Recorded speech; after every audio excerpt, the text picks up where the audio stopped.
Thank you. Can everybody sit, please? Thank you. Good afternoon, everybody. My name is Alex Vines. I'm the Director of the Africa Programme at Chatham House and delighted to be the chair of this meeting, A Vision for Policy Change and Institutional Reforms, with Peter Obi, who's the leader, as everyone here knows in this room, of the Labour Party and former governor of Anambra State. This is part of our Chatham House series on the Nigerian elections. As many of you are aware, we have already started that series. We've had the Speaker of the House of Representatives speaking last year here, Bola Ahmed Tinubu, the presidential candidate of the APC, has spoken here. And this week we have Professor Yakubu, who is the INEC chair. He's speaking tomorrow. If you haven't registered there, please still consider. And we also have the presidential candidate of the New Nigeria People's Party, Senator Rabiu Kwankwaso, speaking on Wednesday. We still have an invitation out for Mr. Atiku. He hasn't replied to us, but we know that he has received the invitation. So he is still most welcome if he wants to come to Chatham House and also present. This meeting is fully on the record. We're being live streamed, and there's media in the room also. If you want to tweet, please do so. We'd recommend you using the hashtag #CHAfrica. Please do keep your mobile cell phones on silent, please, for the duration of this meeting. And do at the end, when we finish, please also remain seated when Mr. Obi leaves the stage here. We're going to have, I hope, reasonable time for Q&A. I will only overrun by maximum of 10 minutes because it should be equal courtesy to each candidate who has spoken here. We are live streaming. We had many hundreds of questions asked from around the world last time. I will try and summarize them. We do not have time, unfortunately, to be getting live questions coming in through our system. But those of you who have registered on our Zoom platform, we will try and collect those questions, and I will make reference to some of you who asked those questions. If you're on Facebook and other platforms, you're most welcome. Very grateful you're joining us today, but unfortunately we're not going to be able to, we do not have the facilities to take questions from you, but I hope you enjoy the presentation. Well, no more ado, but again, to welcome you, Peter Obi, to Chatham House. It's a privilege for us to have you. And I myself am very much looking forward to hearing about your vision for policy change and institutional reforms in Nigeria. Nigeria is a central part of the work of this institute, which is why we are having Nigeria Week here this week. So I want to invite you to come to the podium here and give your presentation, and then we'll have a conversation after that. Thank you very much.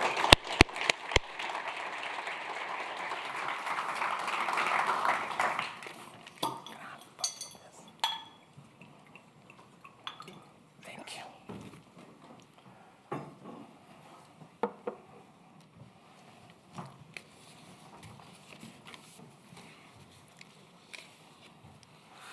Thank you, Alex. Let me respectfully stand on all due and existing protocols. In agreement with my belief in the primacy of gratitude among virtues, please allow me to begin today with the word of gratitude. I'm most grateful to Chatham House, Dr. Alex Vines and his team for the global impact of their mission and commitment to engagement with nation building in Nigeria. In providing this global platform to interrogate the vision of those seeking to lead Nigeria at this time with clear existential threats, as I will discuss shortly, are pervasive across our dear country. This Chatham House event challenges us to a new thinking. We have an alarming insecurity that has led to loss of many lives and properties, significant decline in food and economic output, immense trauma that has compromised the mental health of communities, and in some cases, irredentist pressures and disaffection with the Nigerian project. The economy is in crisis with a troubling debt profile worsened by oil theft of proportion once hard to imagine. 2 economic recessions in 6 years and lamentable power sector that have significantly constrained manufacturing and social life. The Nigerian state is captive to an elite gang-up and a rentier political economy that concentrated power in hands of those who came to power and influence mainly through their own contrivances and influence rather than affirmation of the people, and therefore do not have the incentive to serve the people. Even after exploiting the ethnic and religious cleavages, sentiments to ascend to political power, the very people on whose sentiments they grab power often become the primary victims of such political fraud that has rendered Nigeria a failing state with worsening leadership crisis. Consequently, Nigerian democracy had been on the wane, evident in Afrobarometer longitudinal tracking, which reveals low voter turnout. But this seems to have turned around dramatically last year, allowing independent National Electoral Commission to register over 12 million new voters, with many more complaining they wish to register, but unable to do so due to INEC deadline. What prompted this turnaround? We may ask. The reason for these very high stakes are lurking in the face of demographics, with our dominant population, the youth, frustrated and unhappy with the status quo and diminished opportunities in Nigeria in an age of globalization, when internet can easily reveal to them prosperous homes of those who live in a better led and governed countries.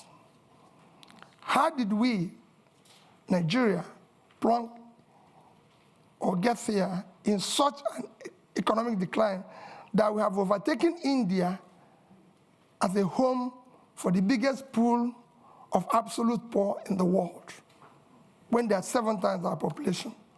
While the poverty rate in India is 16%, that of Nigeria is 63%, with 133 million people classified as multidimensionally poor. This is unacceptable and needs to change. What Nigeria needs is a great escape. As 2015 Nobel Prize winner in economics, Angus Deaton of Princeton University, elucidated that what separates poor and rich nations is attributed to health and education. But what provides quality health and educational system for a society committed and focused leadership that can build and sustain public wealth, as I was told by Professor Donald Jacob of Kellogg School of Management. In many ways, this is the heart of my remarks today, which are deeply rooted in my upbringing, particularly my mother's counsel, that I live a life of positive impact and manage both personal and public resources most prudently for the sustainable, inclusive growth of development of the society. It is this principle that guided my stewardship as governor of Anambra State of Nigeria and led to our much commended performance with some prize awards to show for it. Some awards for outstanding accomplishments in key Millennium Development Goals, now Sustainable Development Goals. It is the same counsel and principle that is guiding and motivating me to offer to serve in a new Nigeria. The answer lies in leadership, institutions, and demographics.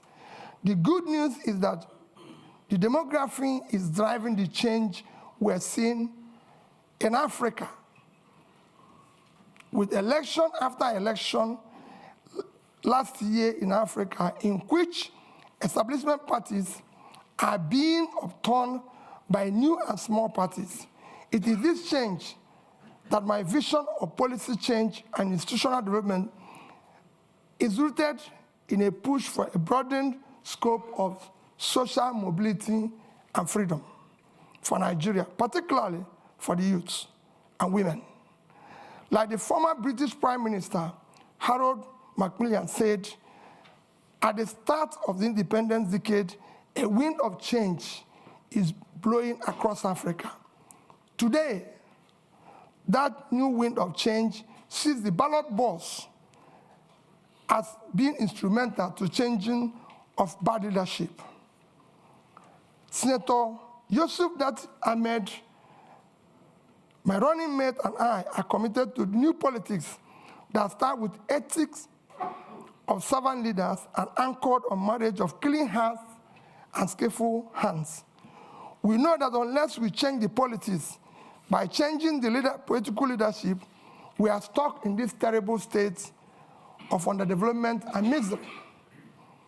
We will build patriotically our institutions, particularly the ones directly responsible for implementing government policies, to make them fit for purpose. It is not to be doubted at the global scene that Nigeria is blessed with some of the most entrepreneurial youths in the world, in science, in business, in art and entertainment.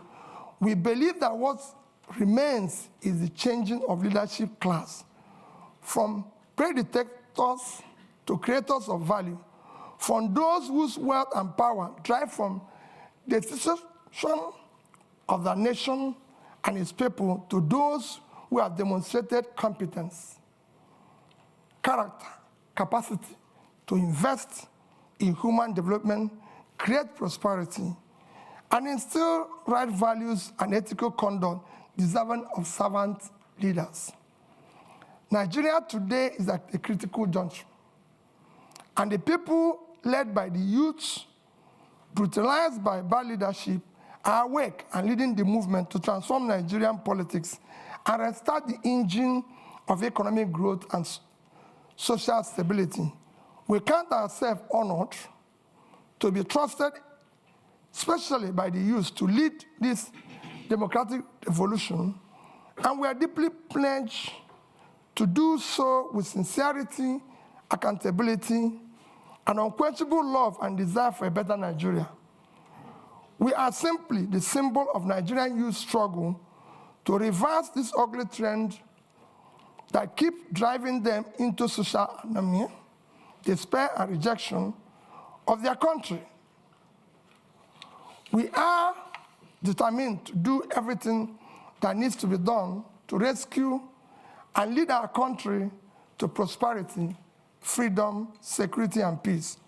We will use merit to assemble competent Nigerians from all sections of Nigeria to form effective government of national unity.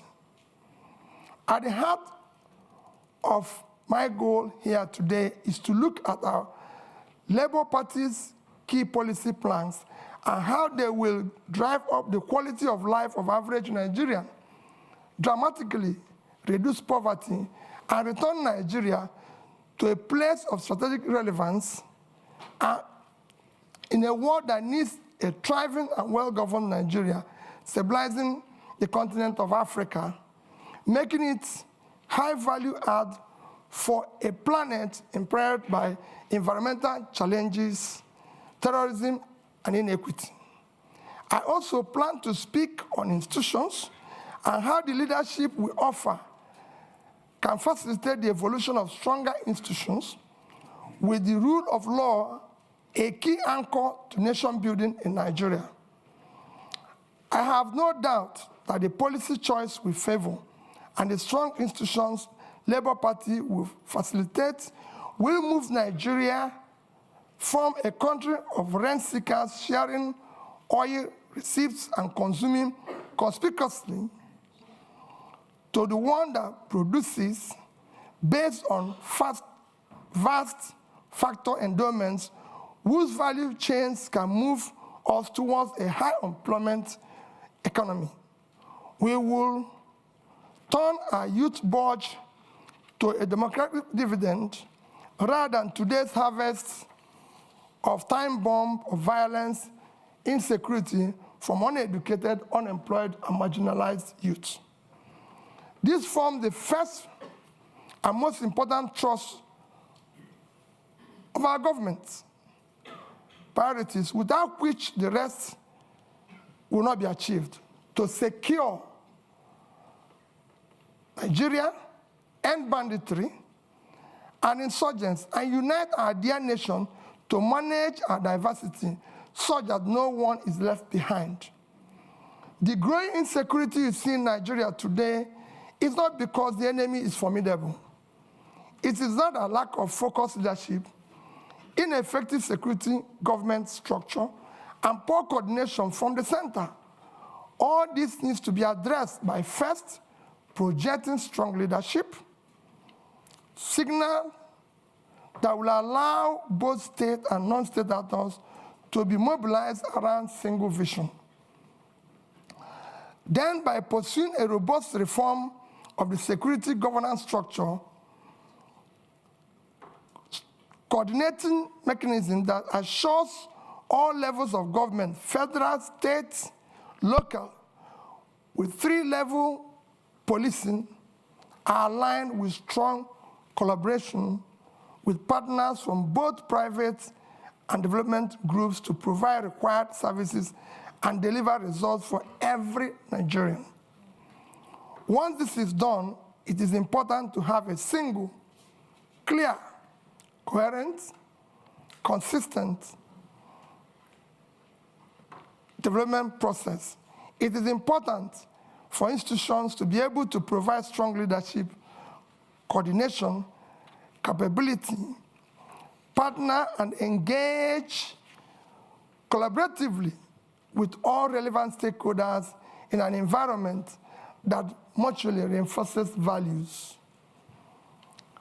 The second plank of our policy thrust is to shift emphasis from consumption to production by running a production-centered economy that is driven by agrarian revolution and export-oriented industrialization. With about 70 million hectares of arable land, we will pursue an agricultural revolution through proper segmentation of Nigerian to activate and harness factor endowment of different parts of the country for both rapid and mechanized agricultural development and as a pillar for Nigerian other sectorial development and industrialization.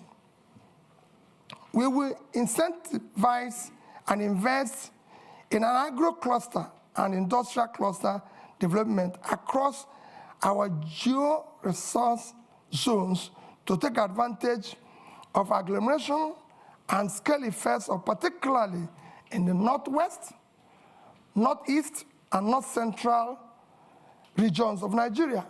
We will dredge both River Niger and River Benue, build dams massively to support planting of economic trees across the country for local usage, poverty and elimination, export and revenue generation. A key task is to sequentially but decisively dismantle the inefficient and anti-market distortionary structures restraining the Nigerian economy from creating a precondition for a dynamic pro-market economy. We will employ entrepreneurial governance to dismantle impediments to free trade and ease of doing business, and implementing radical economic policies that will drastically reduce our debt service, a major drain to government revenue as it is today. Our micro, small and medium scale enterprises will be robustly supported Further borrowing must be strictly for productive purposes and not for consumption. While we aggressively pursue the activation of all opportunities in oil and gas value chain, we will target incentive schemes that will be professionally administered to diversify our non-oil export portfolio with proper consideration and management of climate change risk and opportunities. The third pillar of our government priorities is to restructure the polity through effective legal and institutional reforms to entrench rule of law, aggressively fight corruption, reduce the cost of governance, and establish honest and efficient civil service. Reducing costs of governance in Nigeria is an effective way of fighting institutional corruption. In addition to reducing the cost of governance and streamlining government operations for efficiency and effectiveness, we will ensure that reforms we pursue will not in any way affect the livelihood of our hardworking and efficient civil servants. Critical to fighting corruption, we will install a new budgeting system founded on a cardinal principle of public accountability, objective setting, and program implementation. This is against the extant budgetary principles of revenue mobilization, expenditure allocation, borrowing without emphasis on monitoring, evaluation, and feedback. We will enforce principles of performance, auditing, institutionalized monitoring, and evaluation process of the entire public service delivery as the primary means of actualizing our vision of the new Nigeria. This reform will institutionalize our personal involvement of both the president and the vice president in setting budgetary objectives of MDAs and monitoring, evaluating the implementation process through Office of Regulatory Review in the Office of the President. Budget monitoring and evaluation capacity will be strengthened within the presidency. We will embark on effective micro and physical restructuring to quickly restore physical viability by discontinuing unaffordable subsidies which have left a black hole in government finances. Fiscal and monetary policy will be properly coordinated with each conventional tool transparently instead of distorting markets in favor of privileged few. For instance, an avoidance of doubt, we will collaborate with Central Bank of Nigeria for a transparent liberalization of our foreign exchange market and dismantling of OPEC multiple exchange rates. Regime which effectively subsidizes few privileged persons. We will seek to boost the supply side rather than continuing to concentrate exclusively on demand management of foreign exchange. When unaffordable subsidies are removed, some carefully calibrated transfers will be used to cushion adverse impact on economically weak. If the competitiveness of the sector is to be enhanced, then we will do so via enactment of transparent and specifically target fiscal and trade policies designed to stimulate investment and growth. Revenue shortfalls and leakages such as oil theft will be dealt with decisively by holding persons in position of authority fully accountable. The fourth plank of our governance priorities is to leapfrog into the fourth industrial revolution through application of scientific technological innovation to create digital economy.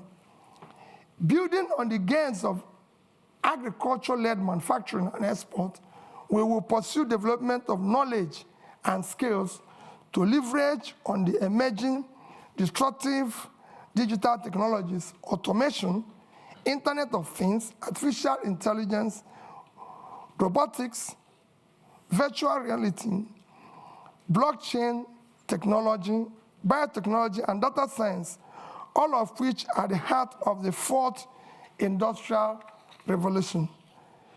The fifth plank of our government priorities is to build expansive infrastructure for efficient power supply, rail, road, and air transportation, and pipeline network through integrated public-private partnership and entrepreneurial public sector governance. Our solution to the perennial power problem in Nigeria is comprehensive and it's well covered in our manifesto. We will ensure that we deal with the issue of transmission, distribution. However, we will immediately complete the 2.3 billion Nigeria Siemens network improvement deal to achieve a stable 7,000 by the end of this year, 11,000 megawatts by 2024, and 25,000 megawatts by 2025. We will support local manufacturing capacities and power technologies and encourage and expand local R&D in universities, training centers, and workshops, through which many jobs will be created.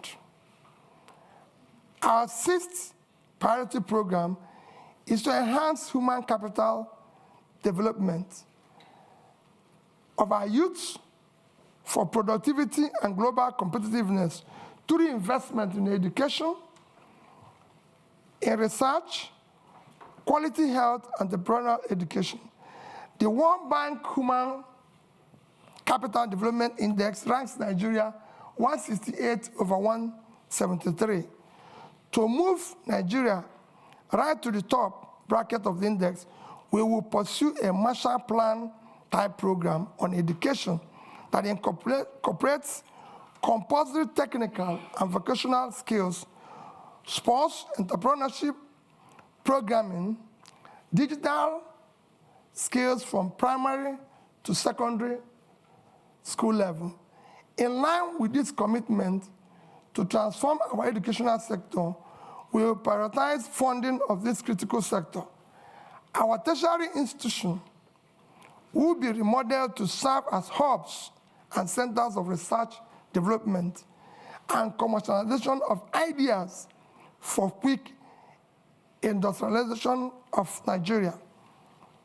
Finally, our seventh priority is to conduct an Afrocentric diplomacy that protects the rights of Nigerian citizens abroad, advances the economic interests of Nigeria and Nigerian businesses in a changing world. In concluding, let me say that the problem with Nigeria is at once complex and simple. It rests on leadership. As our erudite Professor Chinua Achebe stated, the trouble with Nigeria is simply and squarely a failure of leadership. In Achebe's view, there's nothing basically wrong with Nigerian character. The Nigerian problem is the unwillingness or inability of its leaders to rise to the responsibility, to the challenge of leading in the front by example, which is the hallmark of true leadership. When people of competence, character, commitment, compassion take over the leadership and pursue their mission and tasks with seriousness required, a new Nigeria characterized by peace, unity, prosperity, inclusiveness will be achieved and sustained. That is what's driving Dati, Baba Ahmed, and I to join to offer to lead this desire and crusade of Nigerian, particularly the youth, for an inclusive and sustainable Nigeria that works for all. In line with my upbringing, especially my mother's counsel, my promise is that Nigerian resources will be most prudently used for Nigerians. And as Commander-in-Chief, I, Mr. Peter Obi, sincerely pledge that our path with Nigeria will be diligently pursued to create a new Nigeria characterized by sustained and inclusive growth and development for all. Thank you, and God bless all of you.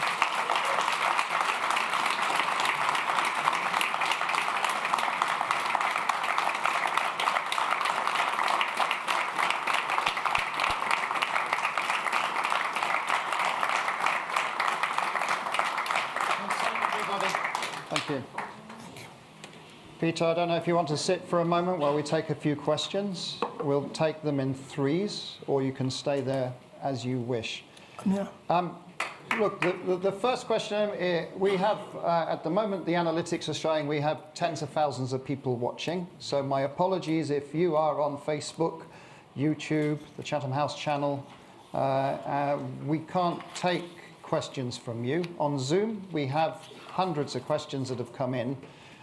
One question is from Baba Femi Adibola, who is asking the following question. Given the complexity of Nigeria's democracy and the Labour Party not projected to have the majority in the National Assembly, how would you work with legislators to ensure the radical reforms you are proposing come to light if you win the presidential election? So that's one question. Just hold that there. And I'm going to go right to the back of the room, right at the corner there. The gentleman right in the corner. Yes, so yes, you. Please go ahead. Introduce yourself and one question, please. Thank you. All right, thank you. My name is Ajiboye Tsumishi from Huddersfield University. So my question is simple. The activities of the hip-hop in Nigeria is on alarming rate every day. And with all the policy, beautiful ideas that you've listed down, sir, without tackling security head-on, they are impossible. So one of the allegations given to you is that you've not condemned the activities of the hip-hop. So, and tackling of security. Can you sum up, please? Let me land. Tackling of security. Ladies and gentlemen, let's. Sorry, I'm a student. We have to line. Tackling of security. How will you tackle it, sir? Are you introducing? Yes. Please. Are you introducing state police, or are you strengthening the federal government security apparatus? Thank you. Thank you very much. I have another question that has come in, which I want to ask from our virtual audience, and it's from Vivian Achekwezu, who's asking the following. Vivian is asking, for many years, Nigeria has underinvested in healthcare. What are your plans for achieving universal health coverage, where access to healthcare is a right rather than a privilege, as well as ensuring sustained funding for epidemic preparedness and response? We did have a similar question for Mr. Tinubu in the last session that we did. So there are three questions there for you, Peter, and then I'll come through the audience here. Please just be patient.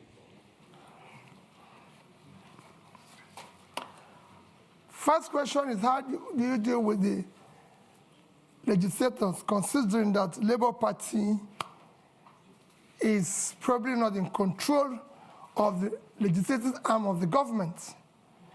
Quite frankly, I have been through this as a governor. When I was elected and sworn in as the governor, I have 30 House members not from my party. In fact, nobody from my party was involved. As long as you are pursuing what is right, everybody will go with you because the legislator is secured in his place. He knows that his people are without job, and that's what he wants. He wants development. What else is he elected to do? It becomes a problem when you are pursuing transactional policies, which will benefit you, or you're engaging in nepotism where you have to. But if you address it by strictly following the Constitution, which spells out that the system is characterized by simply that we have diversity and all is included, and you did the right things, you don't need to worry about that. On the issue of IPOB, maybe you're not following me. Even yesterday, I spoke about Biafra being ended 53 years ago. It's all over the place in this space. I condemn all agitators, but in condemning them, you have to look at what brought about these agitations all over the place. It's not only IPOB. We have Yoruba Nation movement. We have all sorts. When you have created this level of massive poverty, where 63% of your population is poor, you're going to create all sorts of problems. I was speaking to a British minister this morning. I said we have about 40% unemployment. And we have about 60% youth unemployment, young people in their productive age doing nothing. If you have 15% unemployment in Britain today, you're going to have massive, remember, agitation. Nobody will be able to leave his house. So what you're seeing is a cumulative effect of leadership failure over the years, which will be solved by good governance. When people start seeing justice, fairness, and inclusive government and doing the right thing, all those things will start reversing itself. And that is what me and that is offering. I will talk and discuss with all agitators. There's nothing wrong in that. People agitate even in my house, and I talk with them.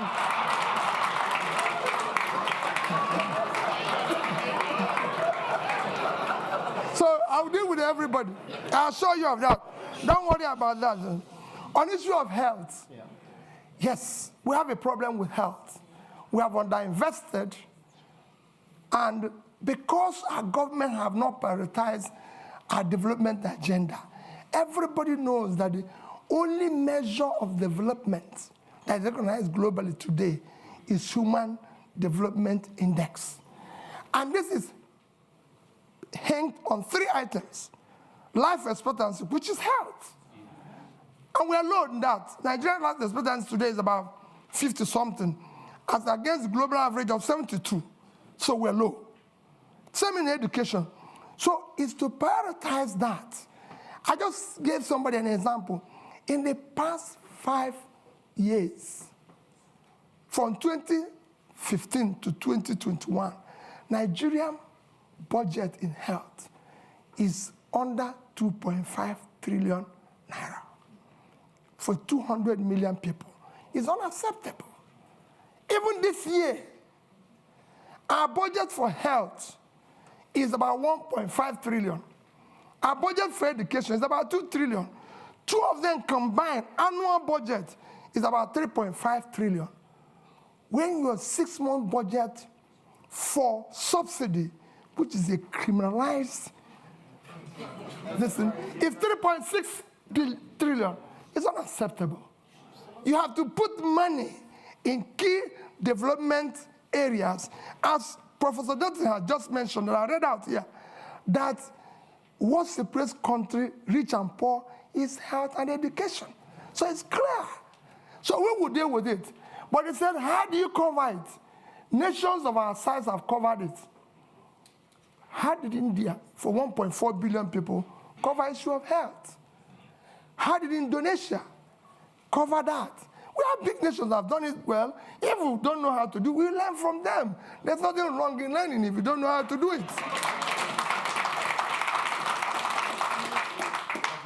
I'm going to take more questions. Now, there is someone who has such a strong arm. The arm has been up for 15 minutes. Now, I'm not going to say that's criteria for taking question next time, but madam, you get the question.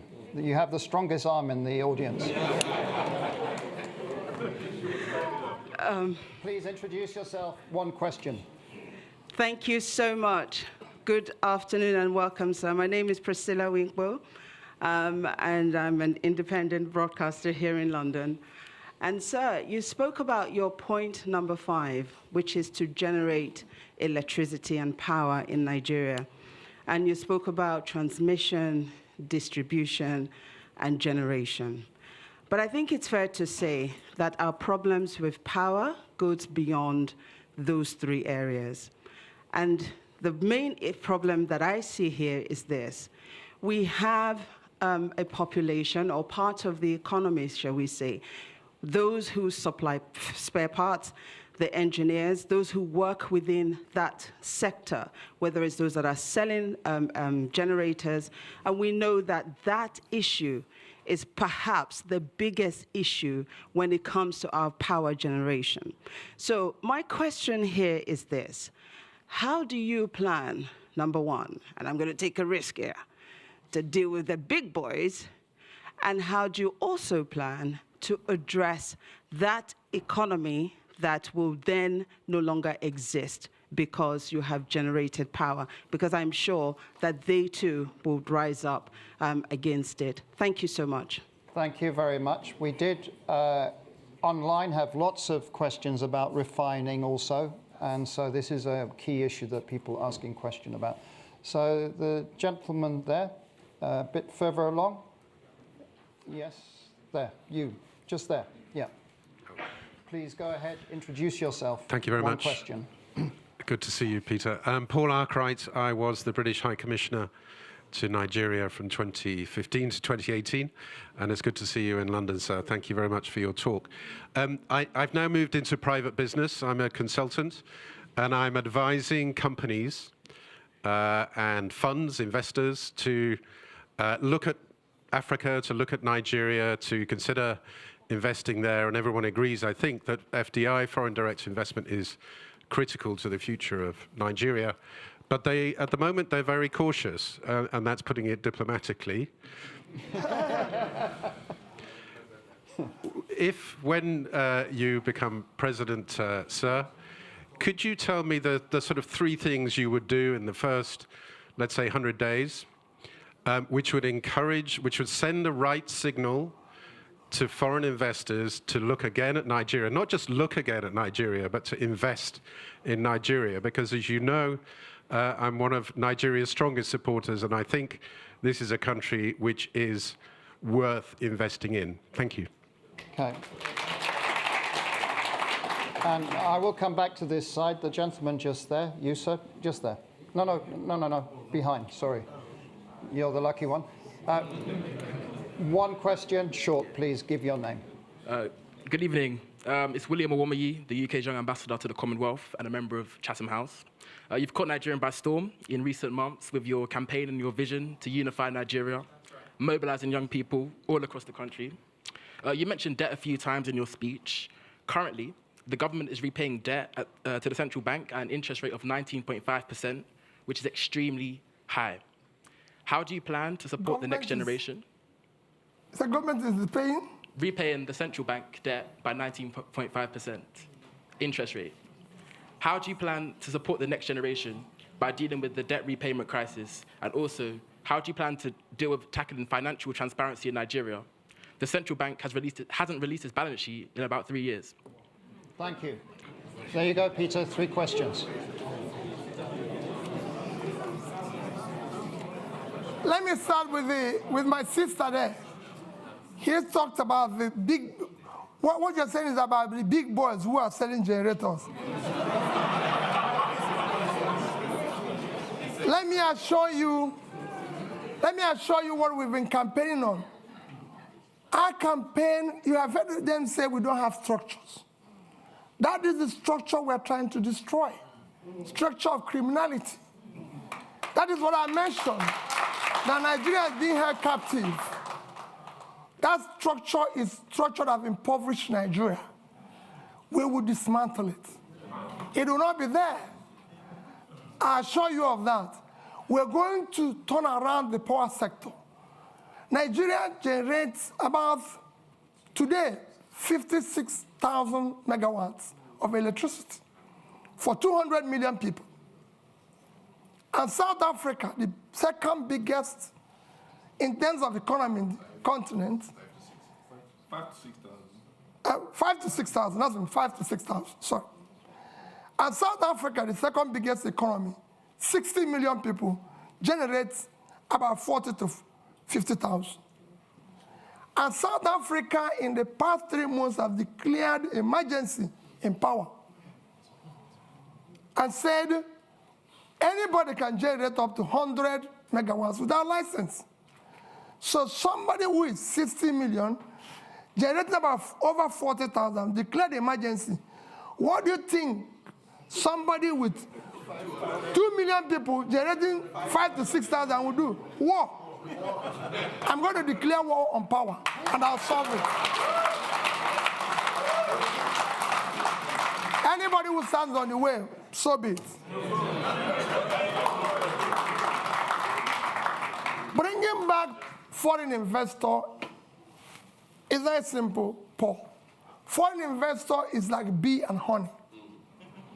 All you need is to create honey. The way bee will find the place is very simple. Foreign capital is scared of corruption. It's scared of bad policies. It's scared of where there's no rule of law.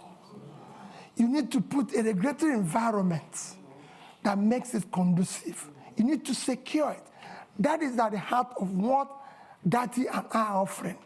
We will build that intangible assets of securing the country, making sure that we govern through rule of law. We will fight corruption. Dati have a record that is the only National Assembly member who refused to buy property of government when it was offered to all National Assembly members. You can go and look at his record. If you have seen anywhere he has compromised or put himself in a transactional position. And I'll stop running. I know how I approached him, and I told him, I and you owe it to save our people. That's why we came together. And we came back and said, we'll work as a team. We'll solve this problem. Go and check my record. I've governed the state for 8 years, and I've challenged everybody. Paul, you were there. I've been the only governor till today. The day I left office, I was not owing salary, pension, gratuity, or any contract or any supplier. And I left in 3 banks in Nigeria, which I say every day. Access Bank of Nigeria, Fidelity Bank of Nigeria, and Diamond Bank. I left over $150 million. I didn't say naira. And I have over 30 billion naira. And Anambra State, you can go and verify anywhere. I've never had a bottle. Anambra State have never bought me. There's no land allocated directly or indirectly by me, and I signed over several thousands of C of O. Anambra has never bought me a bottle of water since I left office. So you can go. We will fight and stop corruption. Yeah. The first thing about stopping corruption is yourself. If you're not involved, your wife is not involved, your family is not involved, those around you are not involved, you reduce it by over 50%. And that's what I'm going to do. And I'm sure, Paul, you know that. We are committed. We can't disappoint these youths. We must build a new Nigeria. Yes. And we'll deal with that. Investors will come back. Those who left, even the young people who are today living, they'll come back. Yes. We want to bring them back. Nigerians are prepared to come back if they can find that they have a country to go back to. This green passport, people must be proud to use it.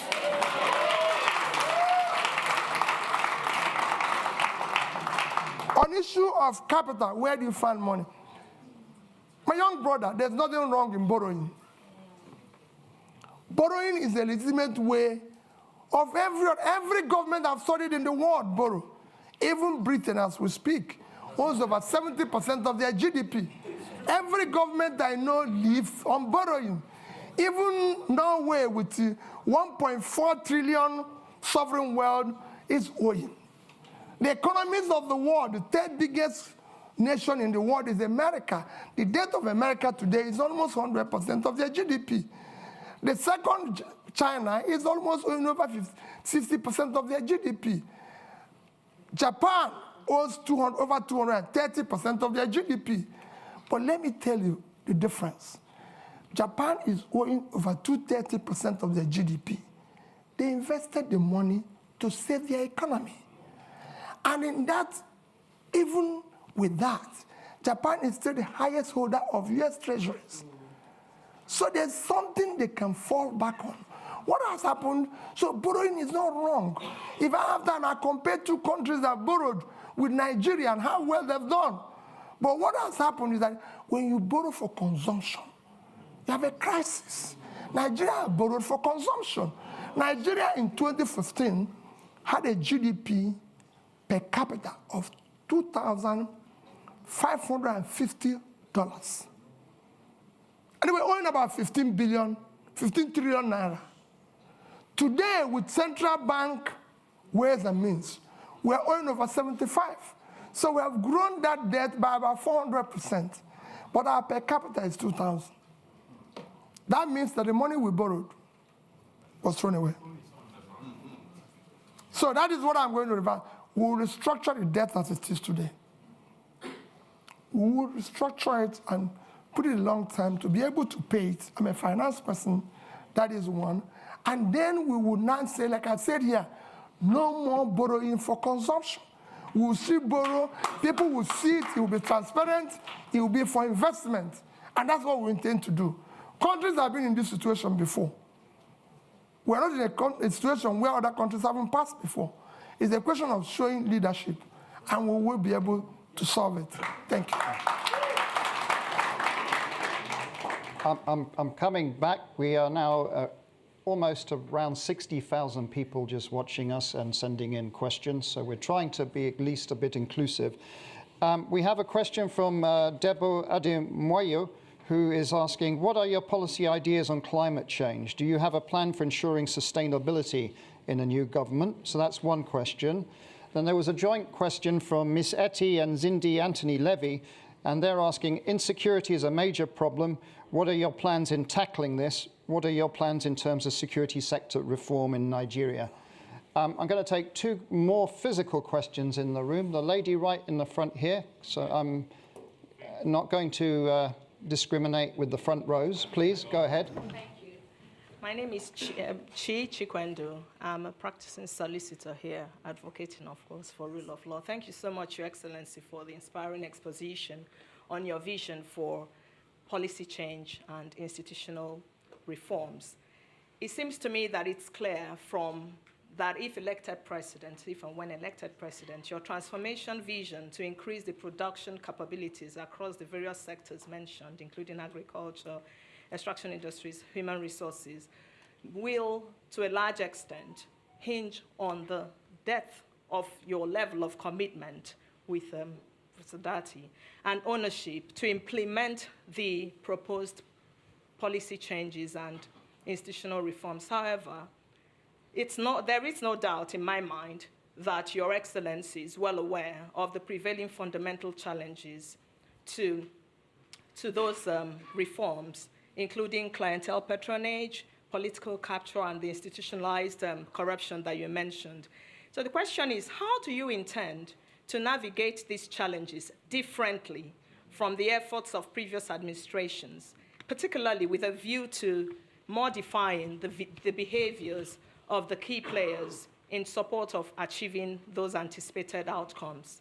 And I was very warmed when you mentioned you're broadening the scope of youth inclusion and women based on gender issues. So further, how do you intend to quell the current ethnic tensions ravaging our communities and consequently stagnating economic growth and development, and to implement a pragmatic mechanism for dealing with those societal concerns for equal... Okay, please.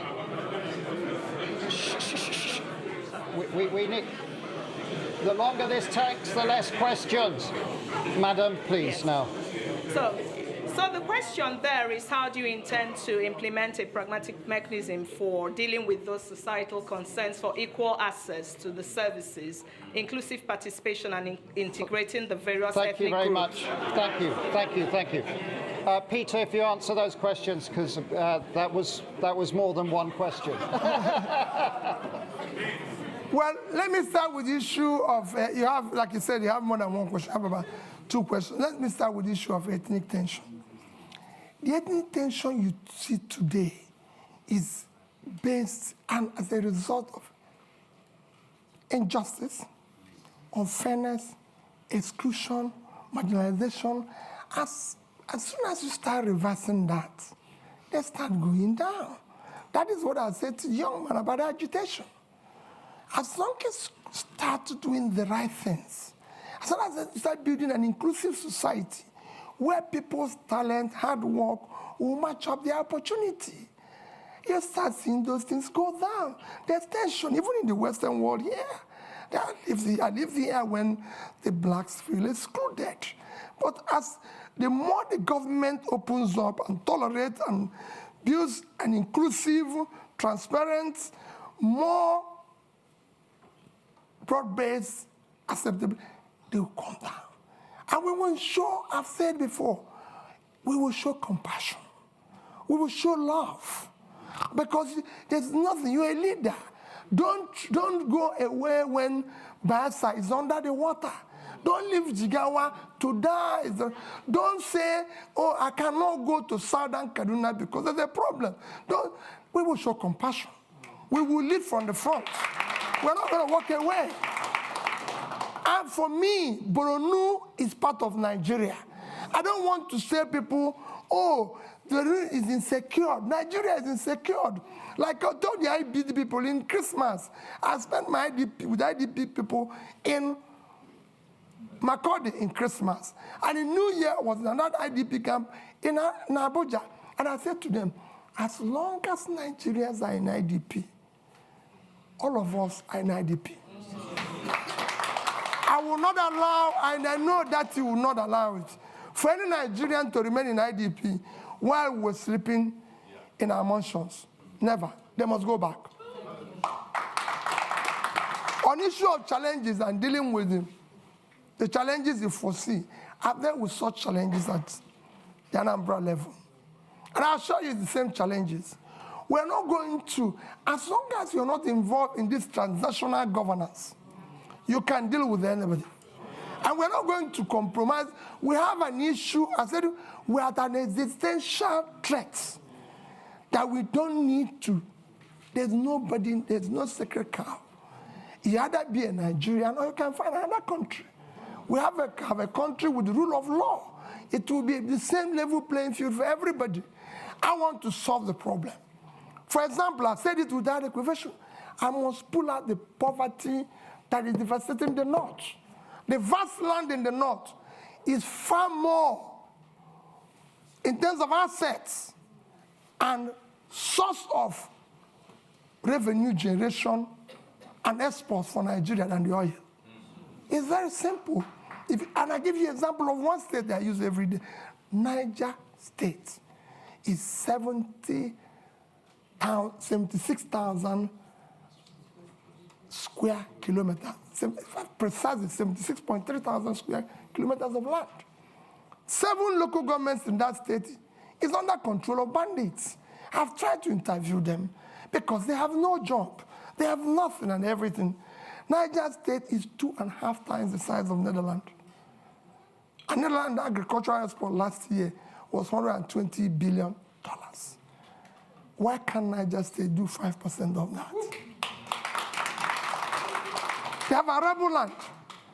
And all they get from the revenue, from the sharing, which is the consumption, is less than 50 billion naira.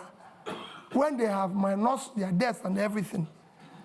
If they earn 6% of 5% of that, it's $6 billion. At 650, it's about 4 trillion, 80 times what they get from here. We will change it. Somebody talked about tackling insecurity. I've said it extensively. It is our first commitment to first secure Nigeria. Securing Nigeria is not impossible. I secured Anambra State has gone. And it won't be different. I've said we will deal and talk with those we will win, we will talk with those who are winnable. It will be carrot and stick.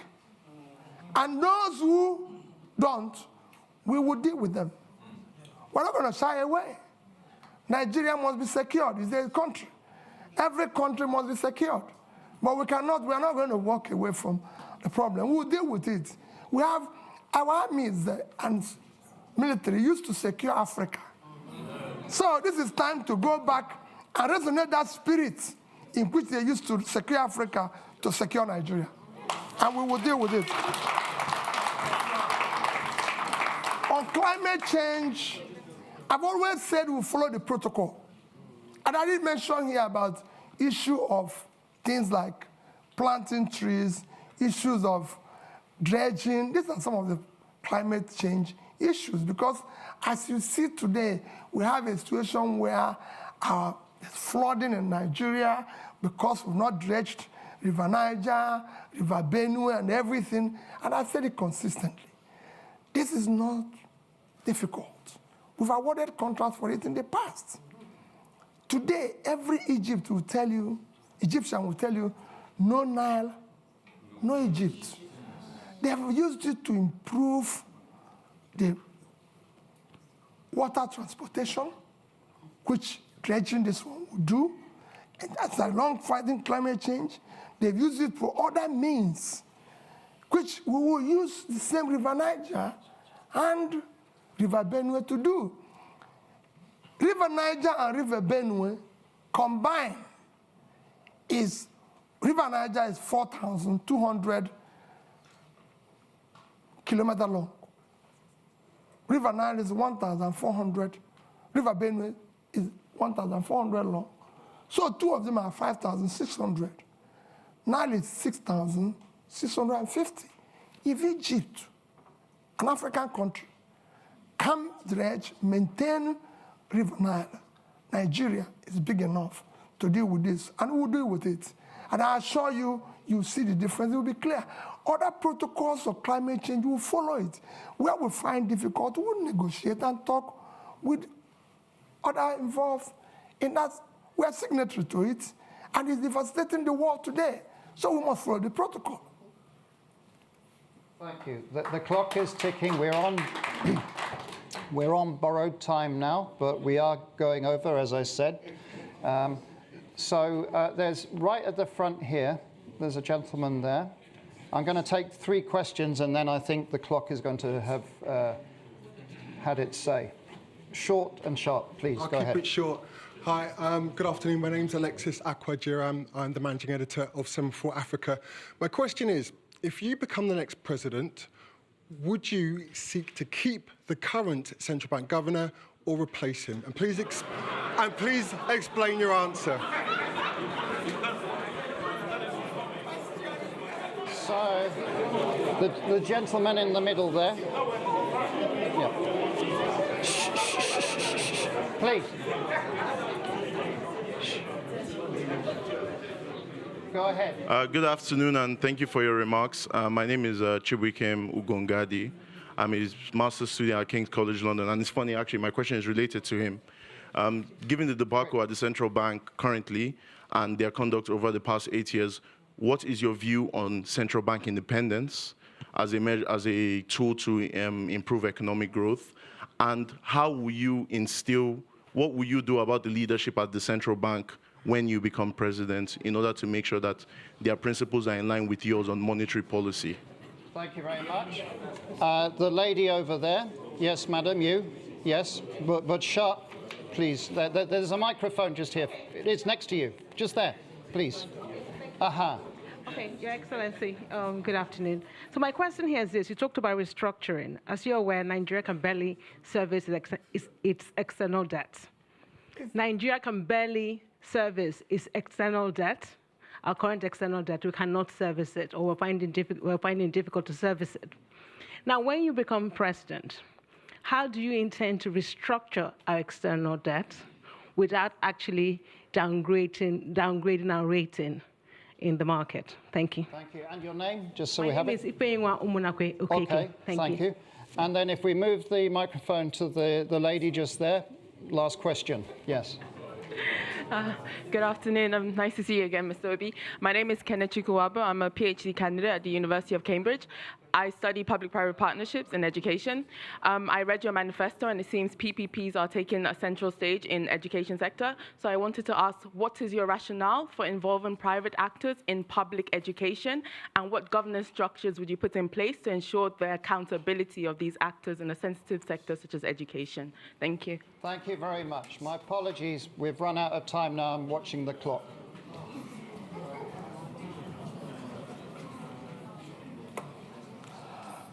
Okay. Alex, I hope you will allow me. There's somebody here that is so keen. When I was coming in, he had a question that is so interested, and is like, so I told him, if I have opportunity, I will request and answer it publicly. Okay. Let me again go. People are talking about the central bank governor. The problem, first, let me assure you, central bank will maintain its independence. It will be respected. And again, it is not the problem of the person there. Central bank have a role of monetary policy, if I'm right. Then you have this physical space. It's like a street football. When the person who is supposed to be in the physical space is no longer, it's like you go to a football match, and somebody who is supposed to play in a particular wing is no longer there. You find people playing various wings. The weakness of the physical space allows the monetary space to take over, and in supporting, because there's a weak governance structure, that is why we're able to do what we're doing. With what is happening today is happening.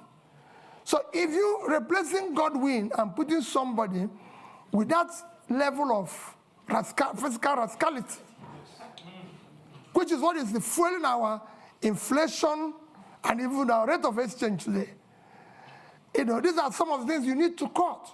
As long as the government continues on that fiscal rascality, that situation will occur. That's what you need to fix. I won't say what will happen. His term is actually coming to an end. So it won't be too long. So that's that. I assure you that we'll deal with that. You asked about PPP in education. I said you're in Cambridge. Is Cambridge run by British government? Now, I just want to know, because I don't know. When we're talking about PPP in education, we're talking about tertiary education. We're not talking about basic education. We will ensure that basic education is free, and we will drive it aggressive, because we have 20 million out-of-school children in the north, which I've said we will deal with decisively, because those children mostly have learned Quran, which means they're intelligent. We'll meet them at the point of learning Quran and teach them skill. For the tertiary education, we must find a way to fund it in a collaborative way, public partnership, in order to be able to ensure that 4 years will be 4 years, not what is happening today. That's what we mean by that. And it will be, you'll see, it's a win-win situation. I study basics, so That's it. No, not the basic. It won't be the basic. Then, issue of barely servicing our debts. We're not, I've said it before, we're not the only country that have gone through this. Once we move from consumption to production, what we're going to do first is that what you see today, we're inability to service our debts, is because of fiscal rascality. You're paying unsustainable subsidy, which will be stopped from day one, because it's a criminal thing. You're no longer generating money because they're stealing with oil. And the only people who can steal oil are people in government, because ordinary people cannot steal oil. You can't put it in your pocket. It's something that you come with sheep. So all those, and you stop corruption, the waste, everything. And you go to seek to ensure that the revenues of government are properly collected. These are things, when you have tightened all the leakages and wastes, you'll be able to increase your position and you negotiate and be able to service them. Look at it, just to give you an example. Nigeria is today the only OPEC nation, apart from Venezuela, because of sanction, that is not meeting up its quota. Because over the years of oil theft, the multinationals and everything have not been investing, coupled with the theft and everything. You're not realizing what you're supposed to. Every other nation that is in the same condition was able to bring down their rates and inflation within this period of Ukraine war. I'm not saying it's good to wait for war to be able to get more revenue, but people are taking advantage of it, because it's there. And you can't run away from it. But we couldn't take that advantage. Our situation got worse because of poor management of our own physical space, which will change without an eye.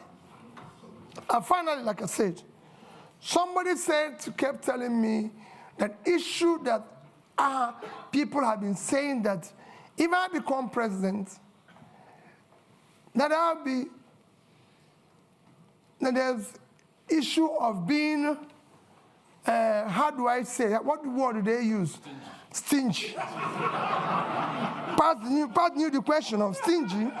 How are you going to manage? Because they said you'll be stingy and everything. And let me say it publicly that people don't know what it is all about. At the heart of poverty is capital formation. And you can't go about capital formation without savings. Even in the most developed world, which is why I said that Japan holds highest amount of US treasury. If you listen or you go and read about what Professor Ragnar Nask done in the 50s, he showed it clearly. Capital formation is the heart of poverty. Without capital formation, you have low productivity, low income, and you produce poverty all over the place. What I was doing as governor, I was the best governor in Millennium Development Goals by the UNDP. You can go and check that. It's there. I won a prize for the best road network. I won the Gay Prize back-to-back on health. You can go and see what I did in health. Build scratch, teaching hospitals and everything. Improved, #1 in education. And above all, I was able to save because I believe in future generation. If you look at that savings, I said future generation funding because we want to have proper capital formation to drive tomorrow. If I have opportunity in Nigeria, no matter what we do, we'll do the same thing. We must save for tomorrow. Because that's how you form capital to turn around tomorrow. So as an end, I appeal to all of you. There's nothing more powerful than an idea whose time AFCON. Victor Hugo. The time today is to have competent leadership with character, commitment, and compassion. And that's what Nigeria is yearning for. That's what Dati and I are offering you. Let's have opportunity to build a better Nigeria. Thank you.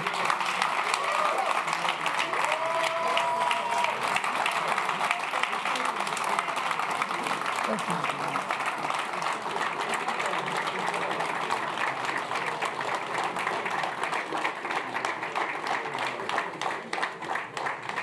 A couple of announcements. First of all, INEC chair speaking here tomorrow, same time, 1 o'clock. You're welcome. It's also going to be live streamed. NNPP presidential candidate Wednesday, same time. And finally, again, just to thank Peter Obi for coming to Chatham House. And good luck in your campaign. And please, if you can just remain seated or on the side while Peter Obi leaves. Thank you very much and have a good afternoon. Okay. We've got lots of press waiting for you.